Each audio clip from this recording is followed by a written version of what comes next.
இதோ நம் தலைவர் அவர் நம் தாய் தந்தையிடம் ஆசீர்வாதம் வாங்கச் செல்கிறார்.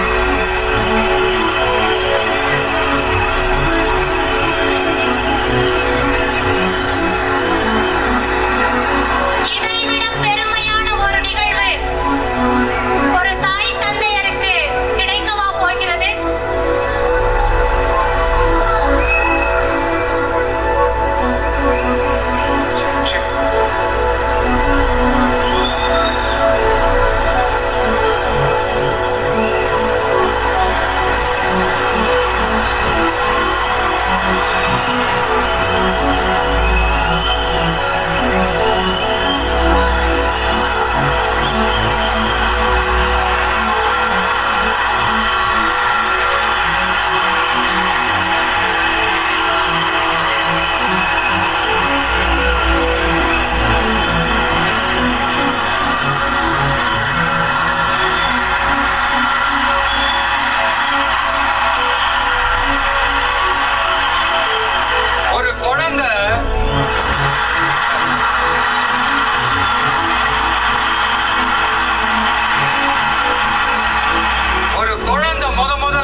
சிலிர்ப்பு எப்படி இருந்துச்சுன்னு அந்த அம்மாவை கேட்டா அவங்களால தெளிவா விளக்கி சொல்ல முடியும். ஆனா அந்த உணர்வு எப்படி இருந்துச்சுன்னு அந்த குழந்தைய கேட்டா அந்த குழந்தை எப்படிங்க சொல்லும்? முதல்ல அந்த குழந்தைக்கு எப்படி சொல்ல தெரியும்? குழந்தை கிட்ட எதை கேட்டாலும் பால் வாசம் மாறாத வாயோட மடலை தவழ வெள்ளந்தியா சிரிக்க மட்டும்தானே தெரியும். அது உணர்ந்த அந்த சிலிர்ப்ப சிலாகிச்சு வார்த்தையில சொல்றதுக்கு அந்த குழந்தைக்கு தெரியாதுல்ல. அப்படி ஒரு உணர்வோட தான் இப்ப உங்க முன்னாடி நான் நிக்கிறேன்.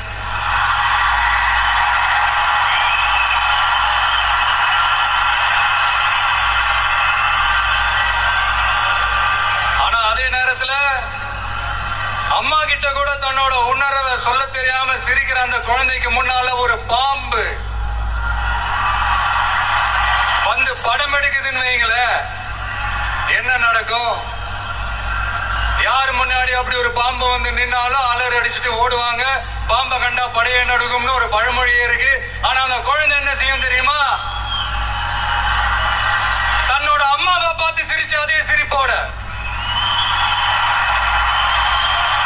கொஞ்சம் கூட அலட்டிக்காம அந்த பாம்பையும் சிரிச்சுக்கிட்டே தன்னோட கையில பிடிச்சி விளையாட ஆரம்பிக்கும்.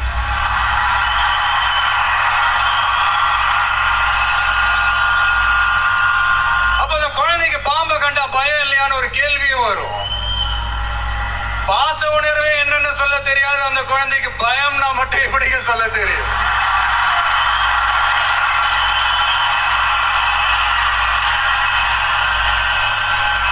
இங்க அந்த பாம்பு தான் அரசியல்.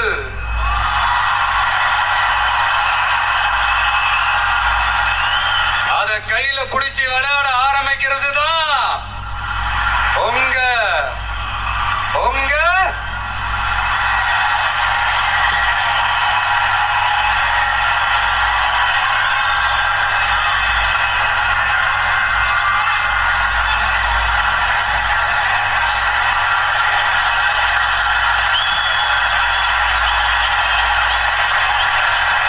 அரசியலுக்கு நாம குழந்தைதான். இது அடுத்தவங்களோட கமெண்ட்.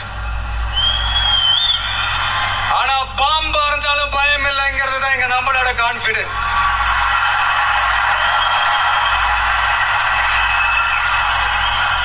அரசியல் ஒன்றும் சினி ஃபீல்டு இல்லையே, பேட்டில் ஃபீல்ட் ஆச்சு.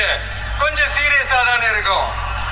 அதனால பாம்பா இருந்தாலும் பாலிடிக்ஸா இருந்தாலும் கையில் எடுக்கணும்னு முடிவு பண்ணதுக்கு அப்புறம் மனசோட கொஞ்சம் சிரிப்பையும் சேர்த்து கலந்து செயல்படுறதுதான் நம்மளுடைய ஸ்டைல், நம்மளுடைய ரூட்.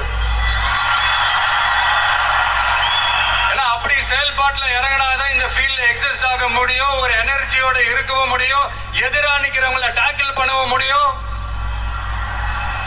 இந்த தாறுமாறு ஆடுற ஆட்டெல்லாம் இது இல்ல, தத்துவத்தோட ஆட வேண்டிய ஆட்டம். அப்படி இப்படி எல்லாம் சும்மா பேருக்கு சொல்லி கூச்சலும் போட முடியாது இல்லையா? கவனமா தான் களமாடணும்.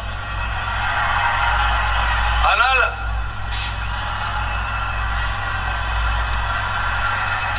இந்த உணர்ச்சி மயமான தருணத்துல இந்த மேடை பேச்சோட இந்த ஃபார்மேட்டையும் நான் மறந்துட்டேன். Sorry, very sorry. நம்ம கட்சியினுடைய முதல் மாநாட்டிற்கு என்னுடைய பொதுச் செயலாளர் மிஸ்டர் ஆனந்த் அவர்களே,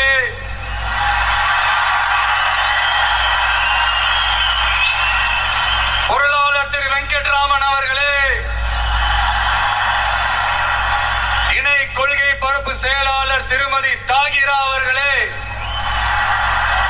தலைமை நிலைய செயலாளர் திரு ராஜசேகர் அவர்களே. ஆமா, எதுக்கு இங்க இந்த அவர்களே அவர்களே இவர்களே எல்லாம்?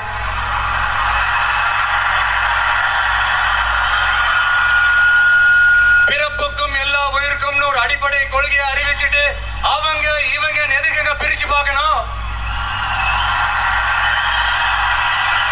மேடையில இருந்தாலும் சரி, மேடைக்கு முன்னாடி இருந்தாலும் சரி, இந்த நான், நீ, நாங்க, நீங்க அப்படின்றதெல்லாம் கிடையாது. நாம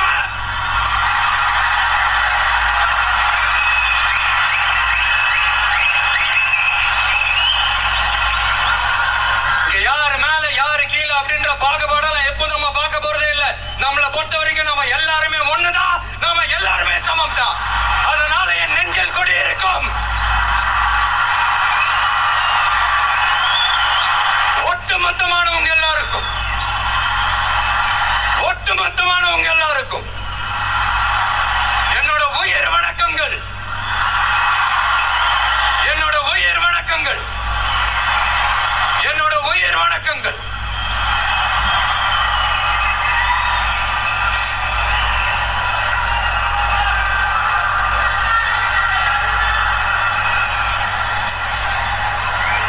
இதுவரைக்கும் ஆடியோ லான்ச் மேடையில மீட் பண்ணோம். இப்போ ஒரு அதிரடி சேஞ்ச். இப்போ நம்ம மீட் பண்றது அரசியல் மேடையில, ஒரு பொலிட்டிக்கல் ஸ்டேஜ்ல.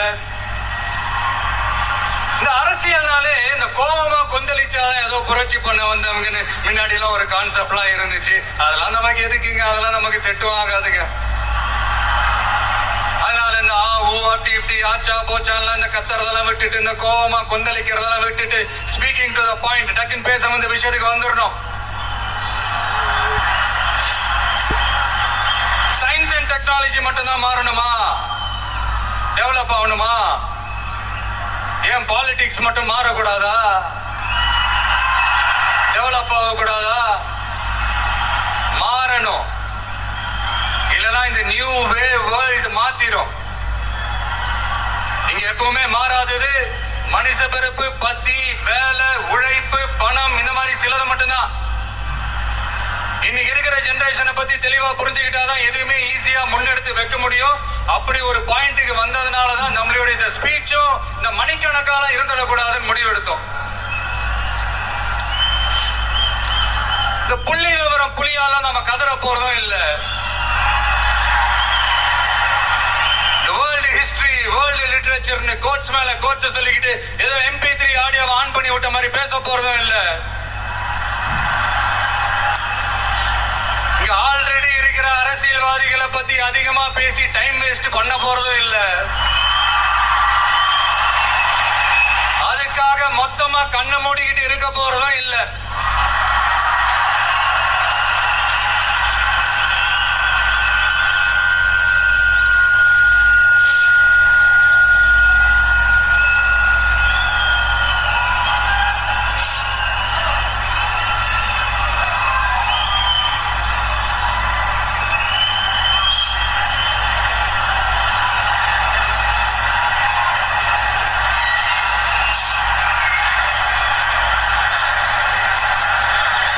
தேவை, அது எப்படி தீர்த்து வைக்கிறது? இப்ப என்ன ப்ராப்ளம், அதுக்கு என்ன சொல்யூஷன்? இப்படி யோசிச்சாலே போதுங்க. இப்படி யோசிச்சதை ஷார்ட் அண்ட் ஸ்வீட்டா நம்ம மக்கள் கிட்ட நாம எடுத்து சொன்னாலே போதும், அவங்களுக்கு நம்ம மேல கான்பிடன்ஸ் வரும்.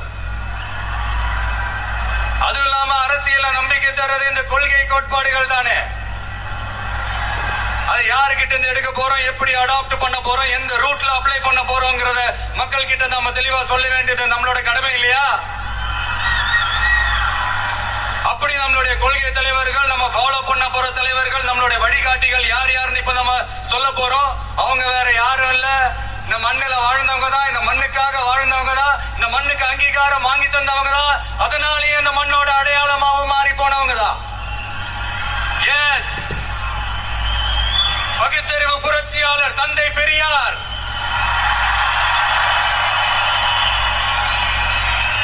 என்னது பெரியார் உங்க கொள்கை தலைவரா அப்படின்ட்டு ஒரு கூட்டம் அவங்களா ஒரு முடிவுக்கு வந்துட்டு ஒரு கூச்சல் மேல கூச்சல் போட்டுக்கிட்டு ஒரு பெயிண்ட் டப்பாவை தூக்கிட்டு கிளம்பிடுவாங்க பாருங்க. இந்த பெயிண்ட் டப்பா பிசினஸ்க்கு நான் அப்புறம் வரேன். ஆமா, பெரியார் எங்க கொள்கை தலைவர். எப்படி, ஏன்? பெரியார் சொன்ன கடவுள் மறுப்பு கொள்கையை மட்டும் நாங்க கையில் எடுக்க போறதே இல்லை.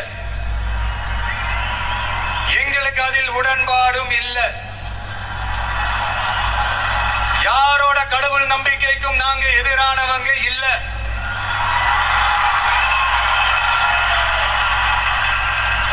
அரசியல் அண்ணன் தம்பி உறவை அறிமுகப்படுத்தின அறிஞர் அண்ணா சொன்ன மாதிரி ஒன்றே குலம் ஒருவனே தேவன்றதுதான் எங்க நிலைப்பாடும். ஆனாலும் பெண் கல்வி, பெண்கள் முன்னேற்றம், சமூக சீர்திருத்தம், சமூக நீதி, பகுத்தறிவு சிந்தனை, பெரியார் சொன்னது எல்லாத்தையும் நாம முன்னெடுக்க போறோம். பெரியாருக்கு அப்புறம் எங்களுடைய கொள்கை தலைவர் பச்சை தமிழன் பெருந்தலைவர் காமராஜர். பெருந்தலைவர் காமராஜர் இந்த மண்ணில மதச்சார்பின்மைக்கும் நேர்மையான நிர்வாக செயல்பாட்டுக்கும் முன்னுதாரணமா இருக்கிறதால அவரை எங்கள் வழிகாட்டியாக ஏற்கிறோம். இந்திய துணைக்கண்டத்தின் அரசியல் சாசனத்தை ஆக்கி காட்டியவர் அண்ணல் அம்பேத்கர்.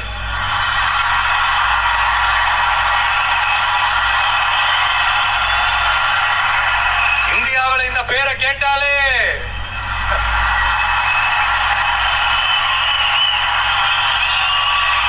சமூகத்துல ஏற்றத்தாழ்வு ஏற்படுத்துறவங்க எல்லாம் நடுங்கி போயிடுவாங்க. வகுப்புவாரி பிரதிநிதித்துவத்தையும் சாதிய ஒடுக்குமுறையையும் நிலைநிறுத்த போராடின மாபெரும் தலைவர், அவரையும் எங்கள் வழிகாட்டி என்று சொல்வதில் பெருமை கொள்கிறோம். பெண்களை கொள்கை தலைவர்களாக ஏற்று களத்தில் வரும் முதல் அரசியல் கட்சி நம்ம தமிழக வெற்றி கழகம் தான். அப்படி நாம வழிகாட்டி தலைவர்களாக ஏற்ற 2 பெண்கள் ஒருத்தர், ஆக பெரும் வீராங்கனை, இந்த மண்ணை கட்டியாண்ட பேரரசி வேலு நாச்சியார்.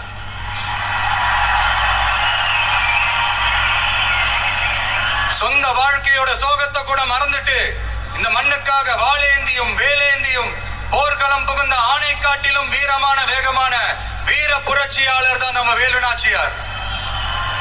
இன்னொருத்தர் முன்னேற துடிக்கிற சமூகத்துல பிறந்து இந்த மண் பின்தங்கிட கூடாது என்பதற்காக அதோட முன்னேற்றத்திற்காக பாடுபட்ட அஞ்சலை அம்மாள்.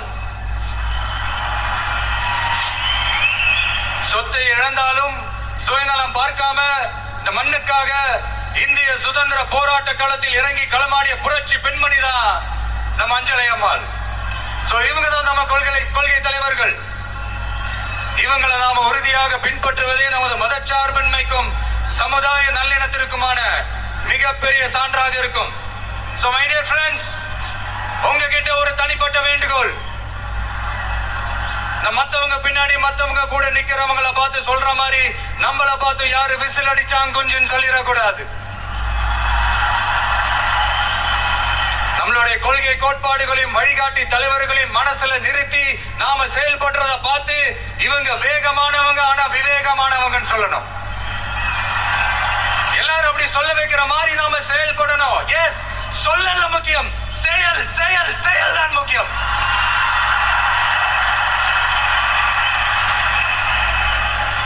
At any cost, no truce and no compromise in our political war. நம்மளோட அரசியல் போரில் கொள்கை கோட்பாடுகளில் சமரசத்துக்கோ சண்டை நிறுத்தத்துக்கோ எப்போதும் இடமில்லை. அதுக்காக நாம இந்த வெறுப்பு அரசியல எப்பவும் கையில் எடுக்க போறதே இல்லை.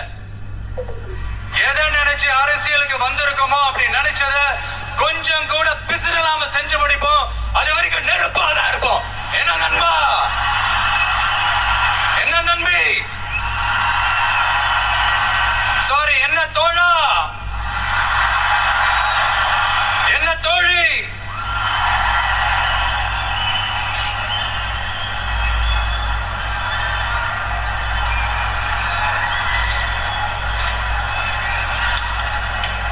இந்த அரசியல்லாம் நமக்கு எதுக்குங்க? நாம பாட்டுக்கு நடிச்சோமா, நாலு காசு பார்த்தோமான்னு இருக்கலாம் தான் ஆரம்பத்துல நானும் நினைச்சேன். ஆனா நாம மட்டும் நல்லா இருக்கணும்னு நினைக்கிறது சுயநலம் இல்லையா?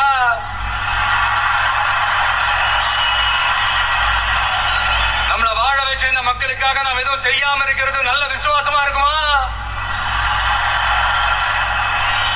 ஒரு லெவலுக்கு மேல காசு சேர்த்து என்ன செய்ய போறோம்? நமக்கு இந்த வாழ்க்கையை கொடுத்த நம்ம மக்களுக்கு நாம என்னதான் செய்ய போறோம்? இதெல்லாம் ஏகப்பட்ட கேள்விகள் மனசுக்குள்ள வந்துகிட்டே இருந்தது. இப்படி எல்லா கேள்விகளுக்கும் ஒட்டுமொத்தமா ஒரு விடையை கண்டுபிடிக்க யோசிச்சப்பதான் அரசியல் அப்படின்னு ஒரு விடை கிடைச்சு. சரி, இந்த அரசியல் எப்படிப்பட்டது, நம்மளால ஹேண்டில் பண்ண முடியுமா, இது நம்ம இயல்புக்கு செட் ஆகுமா, இப்படி இன்னும் எக்ஸ்ட்ரா கேள்விகள் வேற வந்து ஏதோ பூதம் கிளம்பி வந்த மாதிரி வந்துகிட்டே இருந்தது. இப்படி எல்லாத்தையும் பூத கண்ணாடி வச்சு பார்த்துக்கிட்டே இருந்தா எது உருப்படியா செய்ய முடியாது. சில விஷயங்கள்ல பின் விளைவுகளை பத்தி யோசிக்காம இறங்கி அடிச்சாதான் நம்மள நம்புறவங்களுக்கு நல்லது செய்ய முடியும்னு இங்க தோணுச்சு. அதான் இறங்கியாச்சு. இனி ஏதா பத்தி யோசிக்க கூடாது. ஆனா எடுத்து வைக்கிற ஒவ்வொரு அடியிலையும் யோசனையும் நிதானமும் இருக்கணும்னு தான் முடிவு பண்ணி தான் வந்திருக்கிறோம். நாம யாரு, நாம எவ்வளவு ஸ்ட்ராங் அப்படிங்கறதெல்லாம் சும்மா வாயில சொல்லக்கூடாது, செயல்ல காட்டணும். அதை நிரூபிக்க அரசியல்ல நம்ம என்ன ஸ்டாண்ட் எடுக்க போறோங்கிறது தான் ரொம்ப இம்பார்ட்டன்ட். ஏன்னா அதுதான் நம்மளுடைய எதிரிகள் யாருன்னு சொல்லும். அப்படி ஒரு கரெக்டான ஒரு ஸ்டாண்ட் எடுத்துட்டாலே நம்மளுடைய எதிரிகள் யாருன்னு நாம சொல்ல தேவையில்லை, அவங்களே நம்ம முன்னாடி வந்து நின்று நம்மளை எதிர்க்க ஆரம்பிப்பார்.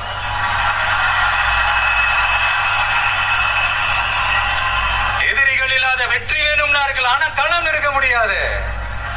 அந்த களத்துல நம்ம வெற்றியை தீர்மானிக்கிறது நம்மளுடைய எதிரிகள் தானே. நாம கட்சி அனௌன்ஸ் பண்ணப்பவே, அதாவது பிறப்புக்கும் எல்லா உயிருக்கும்னு திருக்குறளோட உயிர் நாதத்தை நம்மளுடைய அடிப்படை கோட்பாடா கொள்கையை அறிவிச்சப்பவே நம்மளுடைய உண்மையான எதிரி யாருன்னு டிக்ளேர் பண்ணிட்டோம். பிறப்பை வச்சு ஏற்றத்தாழ்வு இல்லவே இல்லை, அது கூடவே கூடாதுன்னு ஒரு சமதர்ம சமத்துவ கொள்கையை கையில எடுத்தப்பவே இங்க கொஞ்சம் கதறல் சத்தம் கேட்க ஆரம்பிச்சது.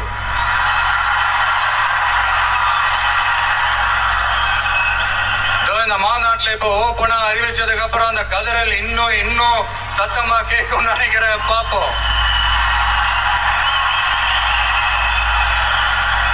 நம்மளோட இந்த இயல்பான அடிப்படையான கோட்பாட்டுக்கு எதிராக இருக்கிற மாதிரி மக்களை மதம், சாதி, இனம், மொழி, பாலினம், ஏழை பணக்காரன்னு சூழ்ச்சி செய்து பிரித்து ஆளும் பிளவுவாத அரசியல் சித்தாந்தம் மட்டும்தான் நமக்கு எதிரியா? அப்படின்னா நமக்கு ஒரே ஒரு எதிரி தானா? இல்லையே. நமக்கு இன்னொரு கோட்பாடு இருக்கு. ஊழல் மலிந்த அரசியல் கலாச்சாரத்தை எதிர்க்கிறது தானே அது.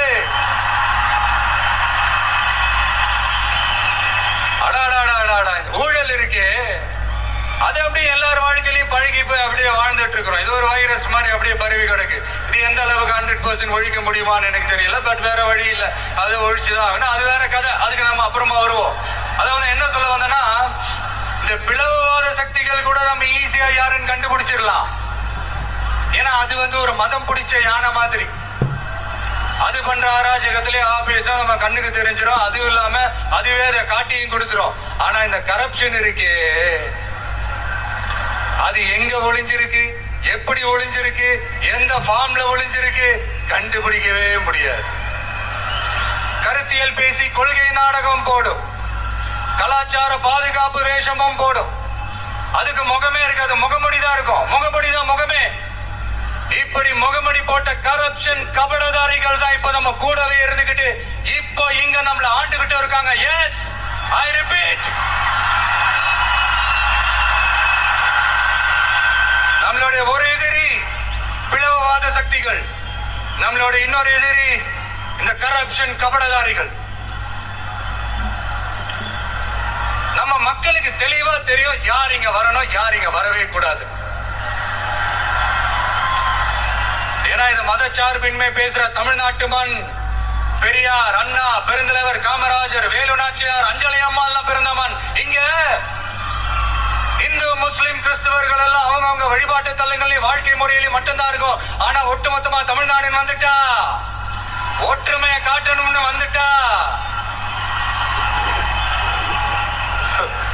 ரொம்ப கஷ்டம் ப்ரோ, ரொம்ப ரொம்ப கஷ்டம் ப்ரோ. அதே மாதிரி இப்ப ரீசெண்டா கொஞ்ச நாளைக்கு முன்னாடி பார்த்திருப்பீங்க நம்ம தமிழ்நாட்டுல என்ன நடந்துச்சுன்னு. இங்க சாதி இருக்கும், ஆனா சைலண்டா மட்டும்தான் இருக்கும். சமூக நீதிக்கான அளவுகோலா மட்டுமே தான் அது இருக்கும். அதை வச்சு நம்ம மண்ணை வேற மாதிரி மாத்தணும்னு யார் என்ன ட்ரை பண்ணாலும் அது நம்ம மக்களே அனுமதிக்க மாட்டாங்க. ஏன்னா இந்த மண்ணில் அது பொலிட்டிக்கல் அப்ரூவ் ஆன ஒரு தியரி அண்ட் கான்செப்ட். சரிப்பா, உன்னோட எதிரிகள் யாருன்னு சொல்லிட்டா மட்டும் போதுமா? அதுதான் உன்னோட அரசியலான்னு கேட்டா இல்ல. மகத்தான அரசியல்னா அது மக்களுக்கான அரசியல் தான். மக்களோட மக்களா, அவங்கள ஒருத்தனா, அவங்களுக்கான ஒருத்தனா, எப்பவும் மாறவே மாறாத அந்த குணத்தோட மனசோட களத்துல நிக்கிறது தான் எங்களோட நிரந்தர அரசியல் பாதை.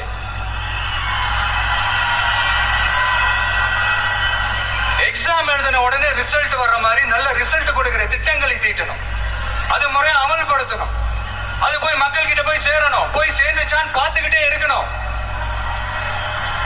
சோறு சாப்பிட்டாதாங்க பசி யாரும், சோறுன்ற வார்த்தையை சொல்றதால பசி யாராது. மக்களுக்காக நம்ம கொண்டு வர பிளான்ஸ் எல்லாம் பிராக்டிகலா ஒர்க் அவுட் ஆகிற பிளான்ஸா இருக்கணும். சும்மா இந்த உதார ஓடுற பிளான்ஸ் எல்லாம் இருக்கவே கூடாது. இந்த மீன் பிடிச்சு கொடுக்க கூடாது, அது தப்பு. மீன் பிடிக்க கத்து கொடுக்கணும், அதுதான் சரி. அப்படி இப்படின்ட்டு சில பேர் சொல்லிக்கிட்டு சுத்துவாங்க. ஆனா நாங்களாம் அப்படி இல்லை, எங்க கான்செப்டே வேற, பக்கா பிராக்டிகல் தாங்க. முடிஞ்சவங்க மீன் பிடிக்க கத்துக்கிட்டு வாழட்டும், முடியாதவங்களுக்கு நாம மீன் பிடிச்சு கொடுத்து அவங்கள வாழ வைப்போம்.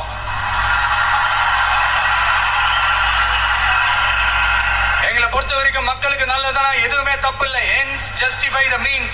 எங்கள் இலக்குகளே எங்கள் வழிகளை தீர்மானிக்கின்றன. பில்டிங் ஸ்ட்ராங், பேஸ்மெண்ட் ஸ்ட்ராங் என்ற பொலிட்டிக்கல் கிளாரிட்டி தான் அரசியல் தெளிவு எங்களுடைய நிர்வாக செயல்முறையா இருக்கும். எங்களுடைய இந்த அரசியல் கொள்கை நிலைப்பாடு எல்லாமே யதார்த்தமானதா இருக்கணும். இந்த ஆல்டர்னேட் பாலிடிக்ஸ், ஆல்டர்னேட் ஃபோர்ஸ், மாற்று அரசியல், மாற்று சக்தி, இந்த மாதிரி ஏமாத்துற வேலையெல்லாம் நாம எப்போ செய்ய போறதே இல்லை. இங்க ஏற்கனவே இருக்கிற அரசியல் கட்சிகள்ல 10ஓட 11 இன்னும் ஒரு மாற்று சக்தின்னு சொல்லிக்கிட்டு இந்த எக்ஸ்ட்ரா லக்கேஜாலாம் நான் இங்க வரல ப்ரோ.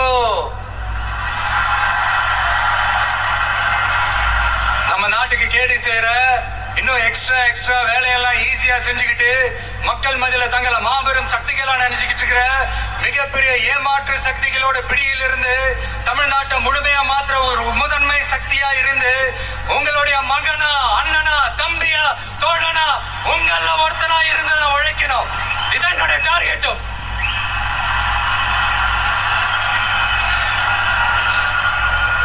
எதையும் தெளிவா யோசிச்சு, this political decency, political decorum, இதெல்லாம் மெயின்டைன் பண்ணி தான் ஒவ்வொரு அடியும் எடுத்து வைப்பேன்.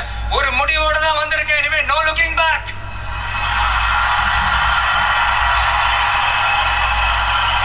இந்த முடிவை நான் மட்டும் எடுத்த தனிப்பட்ட முடிவு இல்லைங்க, நாங்க எடுத்த முடிவு. எதுக்கும் தயாராக தைரியமா நம்ம கூட நிக்கிற இந்த மாபெரும் சக்தியோட சேர்ந்து எடுத்த முடிவு. அதனால இப்பவும் சொல்றோம், இந்த கூட்டம் குடும்பமா சேர்ந்தோ, கூட்டணி சேர்ந்தோ, ஏதோ ஏமாத்த வந்த கூட்டம்லாம் இல்ல, கொள்ளையடிக்க வந்த கூட்டம்லாம் இல்ல.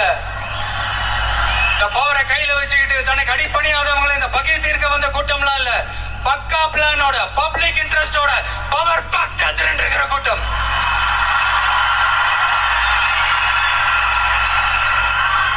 ஏதோ சோசியல் மீடியாவில் கம்பு சுத்த வந்த கூட்டம்லாம் நினைச்சிடாதீங்க.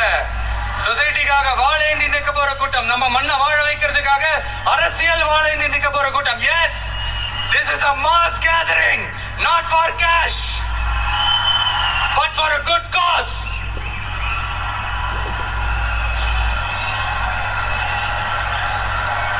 அதனால the media troll, the social media troll, ஆபாசம், அல்லு சில்லு, இதெல்லாம் வச்சு இந்த அவதூறு பரப்புறது என்ன, இந்த பயாஸ்கோப்லாம் காட்டுறது, அவர் என்ன இந்த ஏ டீம் பி டீம் இப்படிலாம் போய் பிரச்சாரம் பண்ணி இந்த படையை வீழ்த்திடலாம்னு மட்டும் கனவுல கூட நினைச்சு பாத்துறாதீங்க. இங்க நீங்க பாக்குற இவங்க மட்டும்தான் நம்மளுடைய சொந்த பத்தம்னு நினைச்சிடாதீங்க. இங்க நீங்க பாக்குற இவங்க மட்டும்தான் நம்மளுடைய தோழர்கள் ஒரு முடிவுக்கு வந்துடாதீங்க. நம்மளுடைய சொந்தம், உறவு, நட்பு இன்னும் இருக்காங்க. இங்க வர முடியாம தமிழ்நாட்டில் இருக்கிற அக்கம் பக்கம் ஸ்டேட்ல இருக்கிற உலகம் பூரா இருக்கிற கோடிக்கணக்கானவங்க நமக்காக ஒரு குடும்பமா சேர்ந்து ஒரு முடிவோட வெயிட் பண்ணிட்டு இருக்காங்க. எஸ், இவங்க எல்லாரும் சேர்ந்துதான் நம்மளோட வகையரா.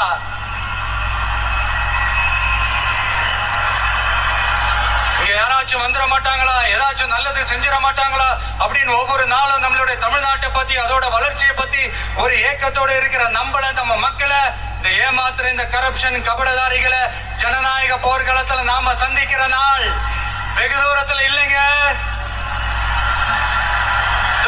இப்போ இப்படின்றதுக்குள்ள வந்துடும். 2026 எலெக்ஷன் கமிஷன் அப்படி ஒரு போருக்கான ஒரு நாளை குறிக்கும்ல. அன்னைக்கு அந்த நாள்ல அந்த தேதியில ஒட்டுமொத்த மக்களும் தங்களோட ஒத்த விரல்ல தமிழ்நாட்டில் இருக்கிற 234 தொகுதியிலையும் TVK சின்னத்துக்காக அவங்க அழுத்த போற ஒவ்வொரு பட்டியல இருந்து விடுற ஒவ்வொரு ஓட்டும் அணுகுண்டா மாறும். பாருங்க, நடக்கும். பாருங்க, நடக்கும். இங்க ஒரு கூட்டம்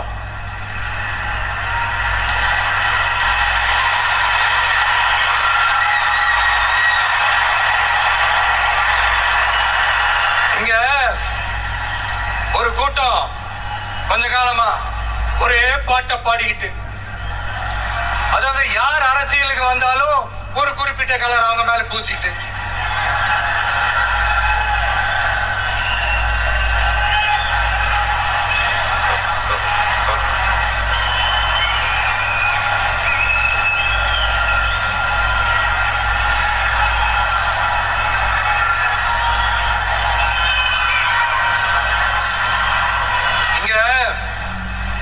ஒரு கூட்டம் கொஞ்ச காலமா ஒரே பாட்டை பாடிக்கிட்டு, அதாவது யார் அரசியலுக்கு வந்தாலும் ஒரு குறிப்பிட்ட கலர் அவங்க மேல பூசிட்டு, இந்த பூச்சாண்டி காட்டிக்கிட்டு, இந்த மக்களை ஏமாத்திக்கிட்டு, ஆனா இவங்க மட்டும் இந்த அண்டர் கிரவுண்ட் டீலிங் எல்லாம் போட்டுக்கிட்டு, இந்த தேர்தல் நேரத்துல இந்த அறிக்கை சவுண்ட் எல்லாம் விட்டுக்கிட்டு, இவங்களுக்கு எப்ப பார்த்தாலும் இந்த பாசிசம் பாசிசம் பாசிசம் அவ்வளவுதான். ஒற்றுமையா இருக்கிற நம்ம மக்கள் மத்தியில இந்த சிறுபான்மை பெரும்பான்மைன்னு ஒரு பிரிவினை பயத்தை காட்டி ஒரு ஃபுல் டைம் சீனை போடுறது ஒரு வேலையா போச்சு. இல்ல, நான் தெரியாம தான் கேக்குறேன். அவங்க பாசிசம்னா நீங்க என்ன பாயாசமா?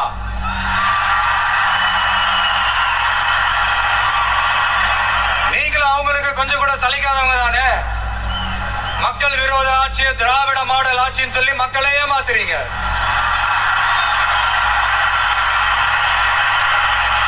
அதனால இனிமே உங்களை எதிர்க்கிறவங்களுக்கு இந்த கலரை பூசுறது அந்த கலரை பூசுறதுன்னு என்னதான் நீங்க அந்த மோடி மஸ்தான் வேலையை செஞ்சாலும் ஒண்ணு நடக்க போறது. நாங்க இப்பவும் சொல்றோம், எங்களுடைய இந்த டிவி கேக்கலாம் நாங்க டிசைட் பண்ணி இருக்கிற இந்த கலரை தவிர வேற யாரும் எந்த கலரும் அடிக்கவே முடியாது. ஏன்னா எங்க கோட்பாடு பிறப்பால் அனைவரும் சமம் அப்படிங்கிறது. இது யாருக்கு நேர் எதிரான கோட்பாடு நான் சொல்லியாங்க உங்களுக்கு தெரியணும். எனவே இந்த நாட்டையை பாழ்படுத்துற பிளவுவாத அரசியல் செய்யறவங்க தான் தமிழக வெற்றி கழகத்தோட ஒரே முழு முதல் கொள்கை எதிரி, ஐடியாலஜிக்கல் எனிமி. அடுத்து திராவிட மாடல்னு சொல்லிக்கிட்டு தந்தை பெரியார் பேரறிஞர் அண்ணா பேரை வச்சு சுரண்டி கொள்ளையடிக்கிற ஒரு குடும்ப சுயநல கூட்டம் தான் நம்மளோட அடுத்த எதிரி, அரசியல் எதிரி, பொலிட்டிக்கல் எனிமி.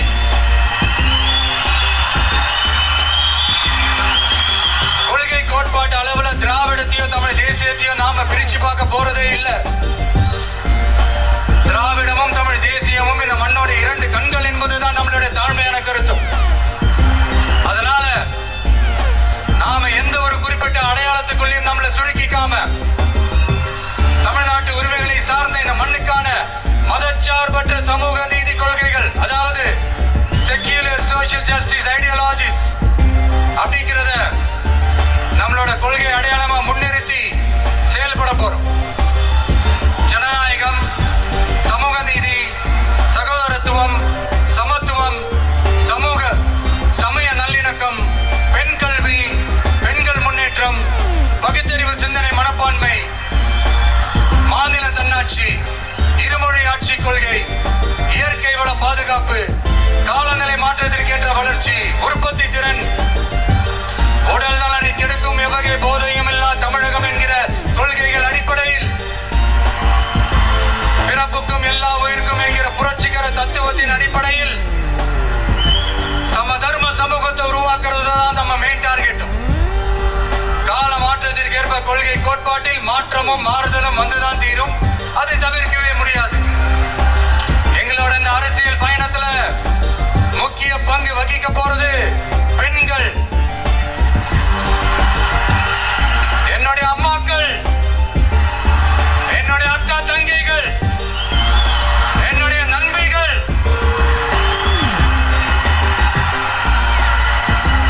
என் கூட பிறந்த என் தங்கச்சி வித்யா இறந்தப்போ எனக்குள்ள ஒரு பெரிய பாதிப்பை ஏற்படுத்துச்சு. அதுல கொஞ்சம் கூட குறையாத பாதிப்பையும் வேதனையும் ஏற்படுத்தினதுதான் தங்கச்சி அனிதாவோட மரணம்.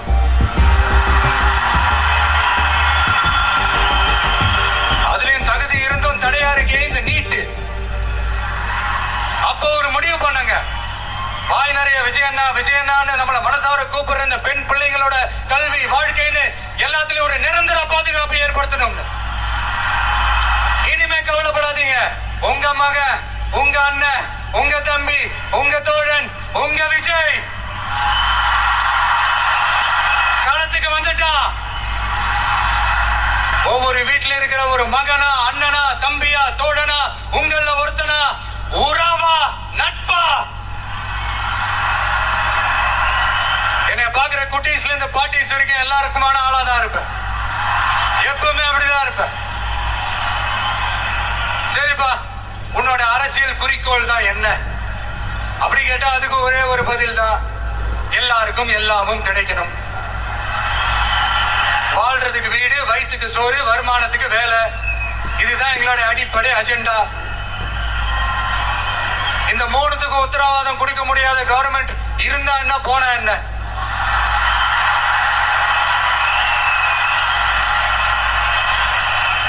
அப்புறம் இங்க சில பேரு, தம்பி உனக்கெல்லாம் என்ன தெரியும், நீ எல்லாம் எப்படி தாக்கு பிடிப்ப, இந்த அரசியல் பெரிய அகழியாச்சு, அதுல தண்ணிக்குள்ள மூழ்கிட்டோம், தலையை தூக்கிக்கிட்டோம், வாயை பொழந்துக்கிட்டோம், இந்த ராட்சச முதலைகள்லாம் ரகம் ரகமா இருக்குமே, இவங்களெல்லாம் தாண்டி நீ எப்படி கோட்டைக்குள்ள போவ, உன்னால முடியுமான்னு கேள்வி மேல கேள்வி, கேள்வி மேல கேள்வி. இந்த கேள்விகளுக்கெல்லாம் நம்ம ஸ்டைல்ல ஒரு குட்டி கதை ஒண்ணு சொல்லாமா?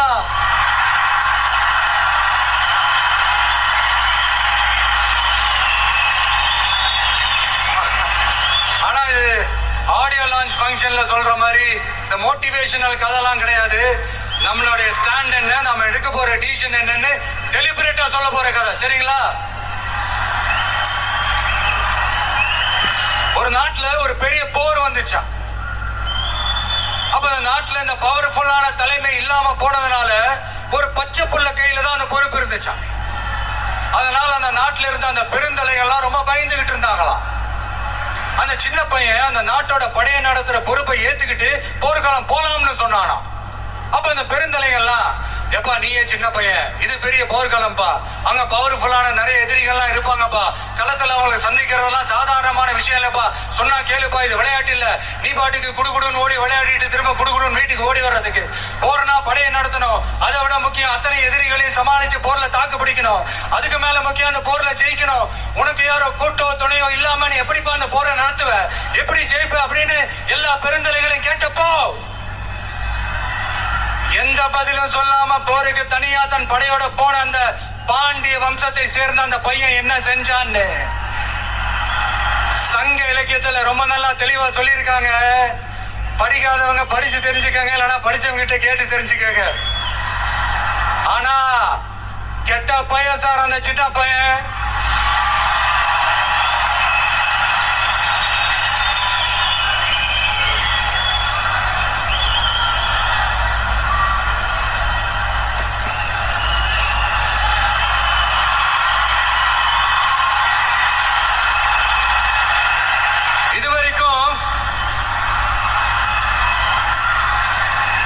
கோட்பாட்டு அரசியல்னு புதுசா ஒரு விஜய பார்த்திருப்பீங்க நினைக்கிறேன். இப்ப நீங்க பார்க்க போறது உங்களோட அப்பப்ப ஹார்ட் டு ஹார்ட் பேசுற அந்த விஜய். என்னதான் நீங்க என்ன தளபதி தளபதின்னு ஆசையா கூப்பிட்டாலும் இந்த கூத்தாடி கூத்தாடின்னு சொல்றாங்களே அந்த விஜய். கூத்து இந்த மண்ணோட மக்களோடும் கலந்த ஒண்ணு. இந்த கூத்தாடின்ற பேர் ஏதோ நமக்கு மட்டும் வந்தது இல்லைங்க. அன்னைக்கு தமிழ்நாட்டுல நம்ம ஊரு வாத்தியார் எம்ஜிஆரையும், ஆந்திராவில அவங்க ஊரு வாத்தியார் என்டிஆரையும் அவங்க கட்சி ஆரம்பிச்சப்பவே இதே மாதிரிதான் கூத்தாடி கூத்தாடின்னு தான் கூப்பாடு போட்டாங்க. அவங்களுக்கே அப்படி கூப்பிடும் போது நம்மள கூப்பிடாமலா இருப்பாங்க. ஆனா அந்த ரெண்டு கூத்தாடி தாங்க அந்த ரெண்டு மாநிலத்தோட ஆக பெரும் தலைவர்களாகி இன்னைக்கும் மக்கள் மனசுல ஒரு நீங்கா ஒரு புகழோட வாழ்ந்துட்டு இருக்கிறாங்க. சினிமானா என்ன, வெறும் டான்ஸ் பாட்டு ஃபைட் காமெடி என்டர்டெயின்மெண்ட் மட்டும் தானா? தமிழரோட கலை இலக்கியம் வாழ்வியல் பண்பாடு தாங்க சினிமா. என்டர்டெயின்மெண்ட் காரணத்தையும் தாண்டி சமூக அரசியல் புரட்சிக்கு உதவின ஒரு பவர்ஃபுல் டூல் தாங்க சினிமா. திராவிட இயக்கம் போய் பட்டி தொட்டி எல்லாம் போய் ரீச் ஆனதே போய் வளர்ந்ததே சினிமா வச்சுதான். இல்ல நான் தெரியாம தான் கேட்கிறேன். கூத்தாடினா என்ன கேவலமான ஒரு பேரா இல்ல கெட்ட வார்த்தையா? கூத்து அது சாதாரண வார்த்தை இல்ல. ஏன்னா கூத்து சத்தியத்தை பேசும், சாத்தியத்தை பேசும், கொள்கையை பேசும், கோட்பாட்டை பேசும், கோபத்தை பேசும், சோகத்தை பேசும், அரசியலை பேசும், அறிவியலை பேசும், நல்லதை பேசும், உள்ளதை பேசும், உண்மையை பேசும், உணர்வோட பேசும். இது எல்லாத்தையும் கொஞ்சம் கூட சோர்வு இல்லாம கொண்டாட்டமா பேசும்.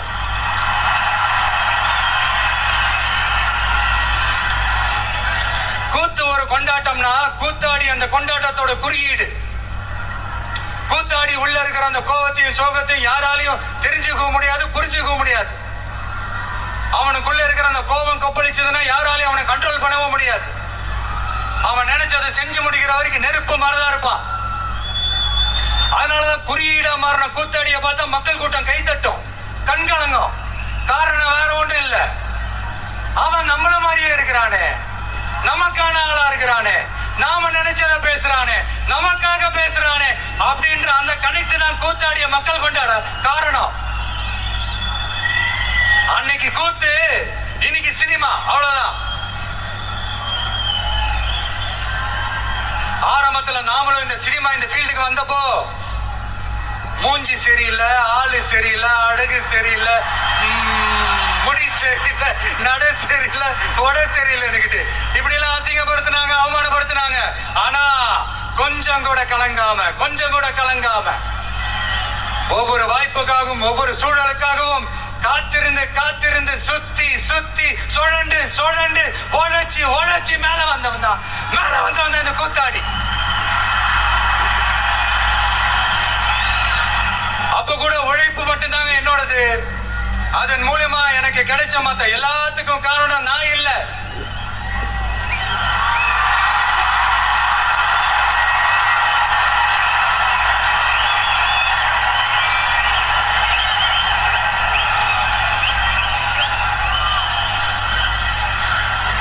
ஒவ்வொரு கட்டத்திலையும் ஒவ்வொரு மனுஷனுக்கு ஒரு டிரான்ஸ்ஃபர்மேஷன் ஒண்ணு வரும் பாருங்க.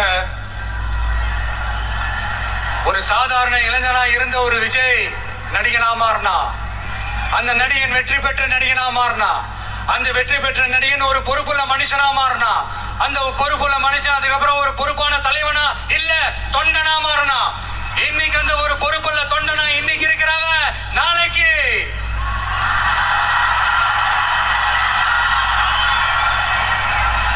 அத நான் சொல்ல தேவையில்லைன்னு நினைக்கிறேன்.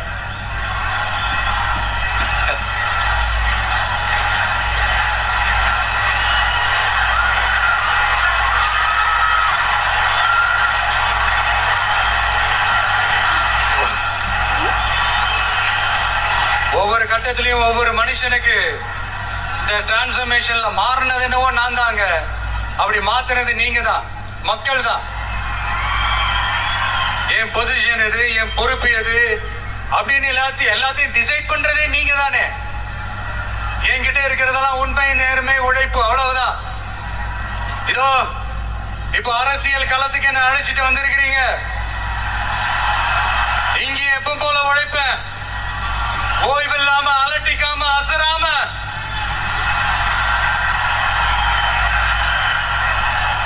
அதுக்கான ரிசல்ட் எல்லாமே உங்க ஒவ்வொருத்தரோட கை விரல்லையும் இருக்கும் போது எனக்கு என்னங்க கவலை.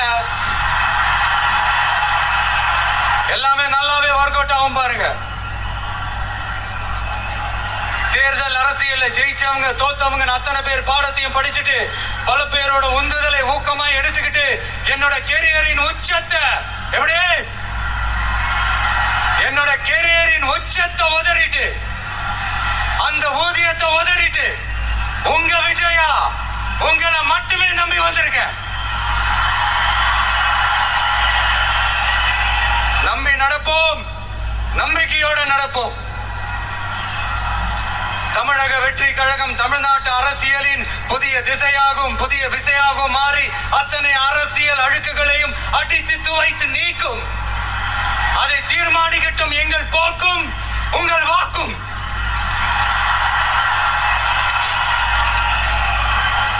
தமிழ்நாட்டின் வெற்றிக்காக புதியதோ ஒரு விதி ஒன்றை புதுமையாய் நாம் செய்வோம். நீங்க தான் எனக்கு எல்லாமே.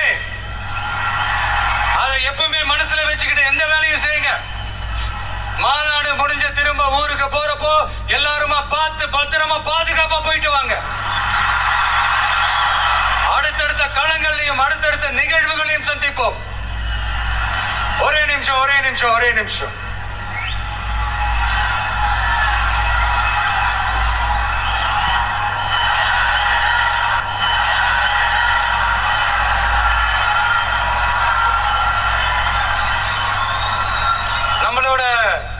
இந்த செயல் திட்டங்களை பத்தி உங்களுக்கு தெளிவா புரிஞ்சிருக்கும். இருந்தாலும் அதில் இருக்கிற மக்களுக்கு தேவையான முக்கியமான சில ஹைலைட்ஸை மட்டும் இங்க சொல்லணும்னு ஆசைப்படுறோம். நாம முக்கியமா ரொம்ப கவனம் செலுத்த வேண்டியது பெண்களுக்கும் குழந்தைகளுக்கும் வயசான பெரியவங்களுக்குமான பாதுகாப்புல தான். அதை உறுதி செய்யறதுக்குன்னு அதுக்குன்னு ஒரு தனித்துறையும் இலாக்காவும் ஏற்படுத்தணும். இன்னொரு முக்கியமான பாயிண்ட், ஏற்றத்தாழ்வு இல்லாத கல்வி, மருத்துவ வசதி, நல்ல குடிநீர் எல்லாத்தையும் எல்லாருக்கும் சமமா கிடைக்க செய்யணும். அதுக்குன்னு தனி கவனம் செலுத்தி அதை அனைத்து மக்களோட அடிப்படை உரிமையாகவும் ஆக்கணும்.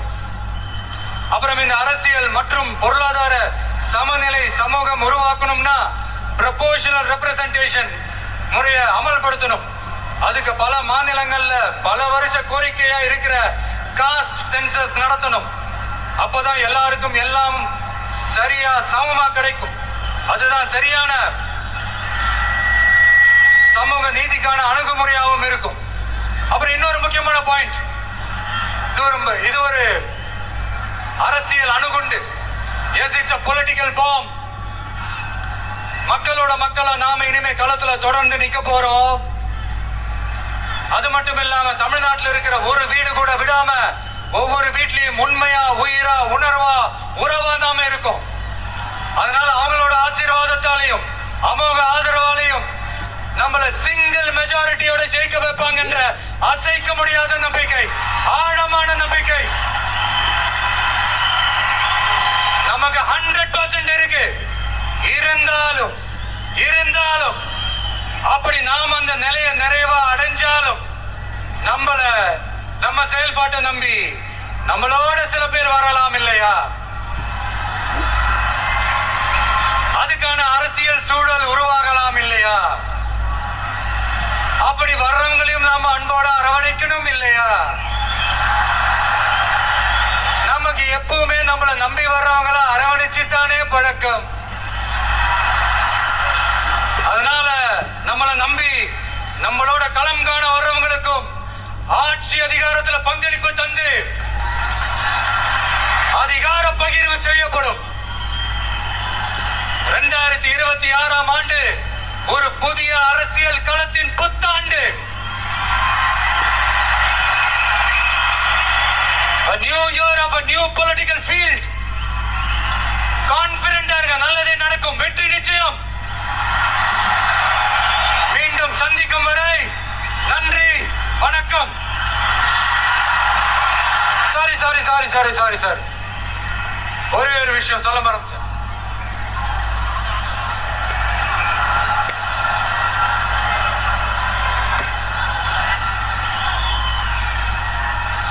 ஒரே ஒரு விஷயம் சொல்ல மறந்துட்டேன். என்னடா இந்த விஜய் யாரு பேரையும் நேரடியாவே சொல்ல மாட்டேன்றான், யாரு பேரையும் அழுத்தமாவே சொல்லவே மாட்டேன்றான். இவனுக்கு என்ன பயமா? அப்படி இப்படின்ட்டு ஒரு சில இந்த அரசியல் விஞ்ஞானிகள், இந்த நக்கல் நையாண்டிகள் இதெல்லாம் நடக்கும் இல்லையா?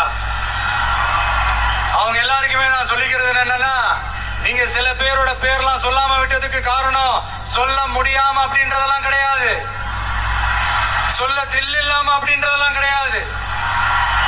அதுக்கெல்லாம் ஒரே ஒரு காரணம் தான், நீங்க யாரு பேரையும் சொல்லி தாக்கிறதுக்கெல்லாம் நாங்க இங்க வரல. தாக்கி பேசுறது, மரியாதை இல்லாம பேசுறது, தரை குறைவா தகாத வார்த்தைகள்லாம் யூஸ் பண்ணி பேசு, அதுக்கெல்லாம் நாங்க இங்க வரவே இல்லை. மக்கள் மத்தியில ஒரு நல்ல பேர் எடுத்து நல்ல ஒரு டீசென்டான அரசியல் செய்யறதுக்கு தான் நாங்க இங்க வந்திருக்கிறோம். நாங்க ஏற்கனவே சொன்ன மாதிரி எங்களோட அரசியல் இனிமையா இருந்தாலும் சரி, ஐடியாலஜிக்கல் இனிமையா இருந்தாலும் சரி, டீசென்ட் அப்ரோச், டீசென்ட் அட்டாக். ஆனா அது டீப்பா இருக்குங்கிறத மட்டும் இப்ப நாங்க சொல்லிக்கிறோம். நான் ஏற்கனவே இந்த கொடிக்கான விளக்கத்தை சொல்றேன்னு சொல்லியிருந்தோம் இல்லையா? அதே மாதிரி தமிழக வெற்றி கழகம் அந்த பேருக்கான விளக்கத்தையும் சொல்றேன்னு சொல்லியிருந்தோம் இல்லையா? அத நானே சொல்றதுக்கு பதிலா அது ஒரு ஏவியா ஒரு வீடியோவா பண்ணி வச்சிருக்கோம் என்னோட வாய்ஸ் ஓவர்ல. அது நீங்க பார்த்துட்டு போங்க.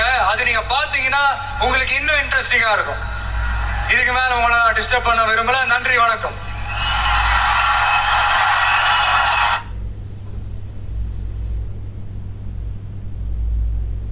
என் நெஞ்சில் குடியிருக்கும் அனைவருக்கும் வணக்கம். அரசியல்ல மட்டும் இல்ல, பொதுவாவே நமக்கு ஒரு பெரிய அடையாளம் இருக்கணும்னா நம்ம பேரே ஒரு அடையாளமா மாறணும். அதுக்கு அப்படி ஒரு பாசிட்டிவ் எனர்ஜி அந்த பேர்ல இருக்கணும். அந்த எனர்ஜியை கொடுக்கறதே அந்த பேர்ல இருக்க வார்த்தைகளோட வலிமை தான்.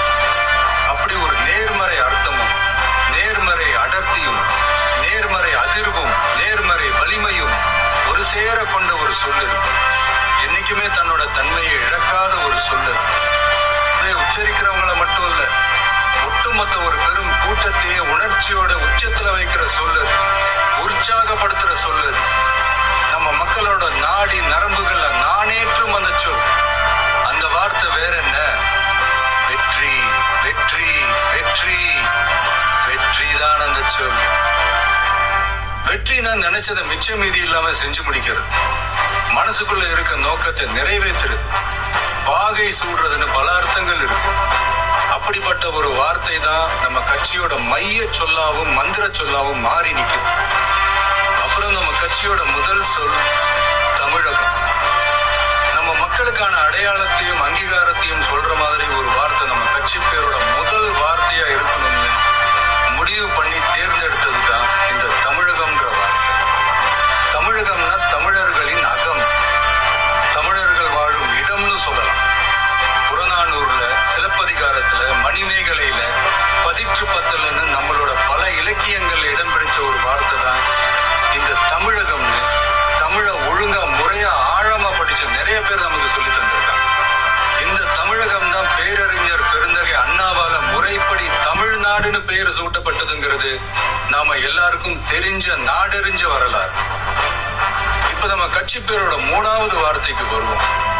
கழகம். இதுதான் இந்த 3வது வார்த்தை. கழகம்னா படைபயிலும் இடம்னு ஒரு அர்த்தம் இருக்கு. அந்த வகையில நம்மளோட இளம் சிங்கங்கள் பயிலும் இடம் தான் நம்ம கட்சி, நம்ம கழகம். அதனால கழகம்ன்ற இந்த வார்த்தையும் ரொம்ப சரியாகவே பொருந்தி நிற்குது. தமிழகம், வெற்றி, கழகம், இந்த 3 வார்த்தைகளை கொண்டு மூண்டெழுந்திருக்கும் அரசியல் உலகின் அணையா பெருஞ்சுடர் தான் தமிழக வெற்றி கழகம். அது மட்டும் இல்லாம பெரும் புயலையும் சூறாவளியையும் தனக்குள்ள ஒளிச்சு வச்சிருக்க பிறப்புக்கும் எல்லா உயிருக்கும்ங்கிற திருக்குறளோட உயிர் நாதமும் சேர்ந்துதான் நம்ம கட்சியோட அடையாளமா மாறி நிற்கும். இனி வரப்போற நாட்கள் ஒட்டுமொத்த மக்களோட ஆதரவாலையும் ஆசீர்வாதத்தாலையும் தமிழ்நாட்டின் வெற்றிக்கும் தமிழ்நாட்டில் இருக்க மக்களோட வெற்றிக்கும் அஸ்திவாரம் போட்டு தமிழ்நாட்டோட உலக தமிழர்களோட ஒரு மிகப்பெரிய அடையாளமா மாறி காலகாலத்துக்கும் களத்துல வெற்றிகரமா நிக்க போறதுதான் நம்ம தமிழக வெற்றி கழகம். வாழ்க தமிழக வெற்றி கழகம், வளர்க தமிழகம். அரசியல் போருக்கு சமமானதுன்னு சொல்லுவாங்க. போரா இருந்தாலும் அரசியலா இருந்தாலும் அங்க ஒரு வெற்றி கொடி பறந்தே ஆகணுங்கிறது ரொம்ப முக்கியம். அதனாலதான் கொடினாலே வீரத்துக்கும் வெற்றிக்கும் குறியீடா மாறி இருக்கு. நம்ம கட்சி கொடியை பத்தி யோசிச்சப்ப நமக்கு என்னெல்லாம் தோணுச்சுங்கிறத உங்ககிட்ட பகிர்ந்துக்கத்தான் இந்த பதிவு. நம்ம கொடியில மேலையும் கீழையும் இருக்கிறது அடர் ரத்த சிவப்பு நிறம், அதாவது மெரூன் கலர். பொதுவாகவே சிவப்பு நிறம் புரட்சியின் குறியீடு. அந்த கேட்டகரியில வர மெரூன் கலர் எல்லாரோட கவனத்தையும் பளிச்சுன்னு ஈஸியா ஈர்க்கிற ஒரு நிறம். கட்டுப்பாட்டை குறிக்கிற கலர், பொறுப்புணர்வை சொல்ற கலர், சிந்தனை திறனை சொல்ற கலர், செயல் தீவிரத்தை சொல்ற கலர். அப்புறம் நம்ம கொடியோட நடுவுல இருக்கிறது மஞ்சள் நிறம். அது மகிழ்ச்சி, நம்பிக்கை, லட்சியம், மனத்தெளிவு, உற்சாகம், ஆற்றல், நினைவாற்றலை தூண்டுறதுன்னு இலக்கை நோக்கி உறுதியுடன் ஓட வைக்கிற ஒரு நிறம். இதையெல்லாம் மனசுல வச்சுக்கிட்டு தான் நம்ம கொடியில இந்த கலர்லாம் வர்ற மாதிரி அமைச்சிருக்கோம். வெற்றியை ஒரு செல்ஃப் டிசிப்ளினாவே முன்னெடுக்க போற தமிழக வெற்றி கழகத்தோட கொடியில இடம் பிடிச்சிருக்கிற ஒரு பூதான் மாபெரும் வெற்றி குறியீடான வாகை பூ. போருக்கு போயிட்டு வெற்றியோட திரும்புறப்போ மன்னனும் அவனோட படையும் வாகை பூ சூடி வந்தாங்கன்ற வர்ணனையை நாம செய்யுள்கள்ல படிச்சிருக்கோம். ஆனா மன்னர் பெரும்பிடுகு முத்தரையர் போருக்கு போறப்பவே வெற்றியை முன்கூட்டியே கணிச்சு வாகை பூ சூடிக்கிட்டு போனாருன்னு சொல்றாங்க. வாகைனாலே வெற்றின்னு ஒரு அர்த்தம் இருக்கான். அப்படியான வெற்றியில அரச வாகைனா அரசனோட வெற்றின்னு அர்த்தம். ஆனா இங்க நம்ம தமிழக வெற்றி கழக கொடியில இருக்கிற வாகை பூ மக்கள் வாகைக்கான, அதாவது நம்ம மக்களோட வெற்றிக்கான, இன்னும் சரியா சொன்னா இந்த மண்ணோட வெற்றியை சொல்றது. ஆகவே நாம நெஞ்சார நேசிக்கிற தமிழ்நாட்டு மக்களை, உலகெங்கும் வாடுற தமிழர்களை ஒரே நேர்கோட்டு சித்தாந்தத்துல பயணிக்க வச்சு வெற்றி வாகை சூட வைக்க போவதற்கான உறுதிப்பாட்டை குறிக்கத்தான் இந்த வாகை பூவை நம் கட்சி கொடியில வச்சிருக்கோம். அப்புறம் யானை. மிகப்பெரிய பலத்தை சொல்லணும்னா யானை பலம்னு சொல்லுவாங்க. தன் நிறத்திலும் குணத்திலும் உருவத்திலும் உயரத்திலும் எப்பவுமே தனித்தன்மை கொண்டதுதான் யானை. அதுலயும் குறிப்பா போர் யானை தன்னிகரற்றது. போர் தந்திரம் பழகிய யானைங்க எதிரிகளோட தடைகளையும் படைகளையும் சுத்தி வளைச்சு துவம்சம் செய்யறதுல கில்லாடிங்க. தன்னோட முன்னங்கால்களை தூக்கிக்கிட்டு தும்பிக்கையை மேல தூக்கி பிளிரிக்கிட்டே ஓடி வந்து எதிரிகளை போர்க்களத்துல பீதி அடைய வச்சு பின்னங்கால் பிடரியில அடிக்க அலறிக்கிட்டே ஓட வைக்கும். அப்படிப்பட்ட போர் முனையில இருக்கிற பலமான இரட்டை போர் யானைங்க தான் தமிழக வெற்றி கழகத்தோட கொடியில இருக்கு. இந்த இரட்டை போர் யானைங்க எவ்வளவு பெரிய மதம் பிடிச்ச யானைகளையும் கண்ட்ரோல் பண்ணி வழிக்கு கொண்டு வர்ற வல்லமை பெற்ற கும்கி யானைங்க மாதிரி தானே யாரும் விரிவா வேலைக்கு சொல்ல வேண்டுமா என்ன? இந்த இரட்டை போர் யானைங்க எதை குறிக்குது, இது எதோட குறியீடு, இதோட கோடிங், டீகோடிங், மீனிங் எல்லாமே புரிய வேண்டியவங்களுக்கு ரொம்ப கரெக்டா தெளிவா புரியும். அப்புறம் நம்ம கொடியோட நடுவுல இருக்க வாகை பூவை சுத்தி நாம வென்றெடுக்க வேண்டிய நம்மளோட செயல் திட்டங்களை சொல்ற மாதிரி 28 நட்சத்திரங்களும் இருக்கு. அந்த நட்சத்திரங்களை பச்சை மற்றும் நீல வண்ணத்திலையும் அமைச்சிருக்கோம். இது நாம கட்டமைக்க போற சமூக நல்லிணக்க அமைதி பூங்காவையும் குறிக்கும். ஆகவே தமிழ் மண்ணின் வெற்றி குறியீடாக மாறி பட்டொலி வீசி பறக்க போகும் நம் கழகத்தின் மணித்திரு கொடியை தம் கரங்களிலும் மனதிலும் தமிழ்நாட்டில்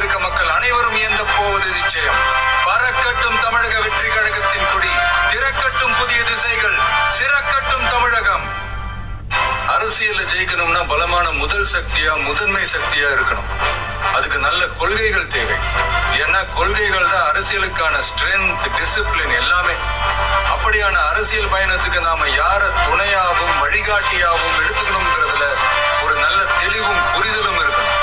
அந்த தெளிவோட புரிதலோட நாம தேர்ந்தெடுத்த நமது கொள்கை தலைவர்கள் தான் பகுத்தறிவு பகலவன் தந்தை பெரியார், பச்சை தமிழன் பெருந்தலைவர் காமராஜர், அண்ணல் அம்பேத்கர், ராணி வேலு நாச்சியார், மக்கள் சேவகர் அஞ்சலை அம்மா. இவங்க 5 பேரும் எப்படி நம்ம கொள்கை தலைவர்களாக ஆனாங்க, எந்த அடிப்படையில் ஆனாங்க? ஃபர்ஸ்ட், தந்தை பெரியார். பெரியார்னாலே கடவுள் மறுப்பு கொள்கை மட்டும்தான் ஒரு சிலர் இங்க அப்படி ஒரு பிம்பத்தை கட்டமைச்சிட்டாங்க. நாங்க யாரோட கடவுள் நம்பிக்கையும் எப்பவும் உதாசீனப்படுத்தவே மாட்டோம். அதே சமயத்துல எங்களுக்கும் கடவுள் நம்பிக்கை உண்டுங்கிறதையும் தெளிவா இப்பவே அறிவிக்கிறோம். சர்வ மத பாதுகாப்புக்கும் சமய நம்பிக்கைகளுக்கும் அரணா இருக்கிறது தான் எங்களோட சமரசமற்ற அடிப்படையான ஆழமான நிலைப்பாடு.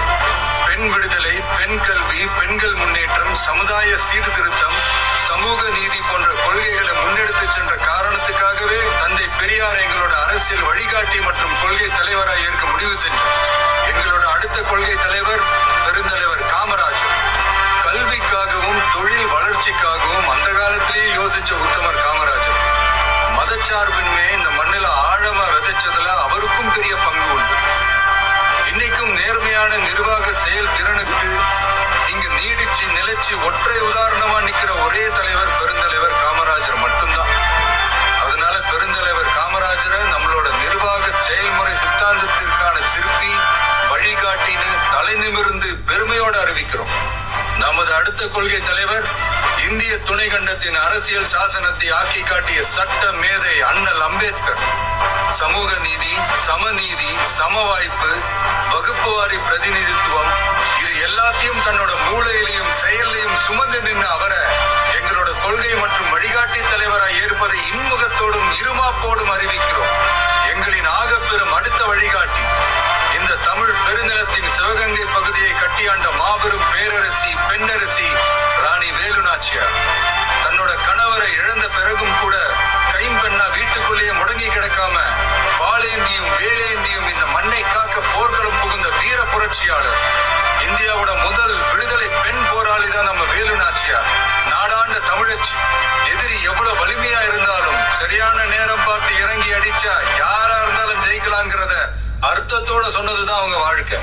எல்லா சமூகங்களோடவும் இணக்கமா இருந்தது மட்டுமில்லாம அந்த காலத்திலேயே இஸ்லாமிய சகோதரர்களோடவும் நல்லிணக்கத்தோட இருந்தவங்க தான் நம்ம வேலு நாச்சியார். முன்னேற துடிக்கிற சமூகத்துல பிறந்து இந்த மண்ணில் இருக்கிற ஒட்டுமொத்த சமுதாய முன்னேற்றத்திற்கும் சித்தமா இருந்து உழைச்ச உன்னதமான போராளியான கடலூர் மாவட்டத்தை சேர்ந்த அஞ்சலை அம்மாளை தான் நம்முடைய இன்னொரு வழிகாட்டியா நாம தேர்ந்தெடுத்திருக்கிறோம். நிறை மாத கர்ப்பிணியா இருந்தப்பவே கொஞ்சம் கூட யோசிக்காமலும் பயமில்லாமலும் போராட்டத்துல கலந்துகிட்டு கைதானவங்க பரோல்ல வெளிவந்து குழந்தை பெற்றுக்கிட்டு அதுக்கு அப்புறமும் கை குழந்தையோட கெத்தா சிரிச்சுக்கிட்டே மீண்டும் சிறைக்கு போன ஒரு சூப்பர் லேடி தான், லேடி சூப்பர் ஸ்டார் தான் நம்ம அஞ்சலை அம்மாள். சட்டமன்ற உறுப்பினராகவும் இருந்தவங்க. மகாத்மா காந்தி, மகாகவி பாரதி, பெரியார்னு எல்லா பெரியவங்களாலையும் பாராட்டப்பட்ட நம்ம தமிழகத்தோட களங்கமற்ற குலவிளக்கு தான் அஞ்சலை அம்மாள். இதுவரைக்கும் பெண்களை கொள்கை தலைவர்களா வழிகாட்டியா எந்த அரசியல் இயக்கமும் அறிவிச்சதில்லை. முதல் முறையா அதுல முத்திரை பதிக்கிறது நம்மளோட தமிழக வெற்றி கழகம் தான்றத பெருமையோடவும் கர்வத்தோடவும் சொல்றோம். சிறப்பு மிக்க இந்த 5 தலைவர்களையும் கொள்கை தலைவர்கள் மற்றும் வழிகாட்டிகளாக ஏற்று களமிறங்கும் தமிழக வெற்றி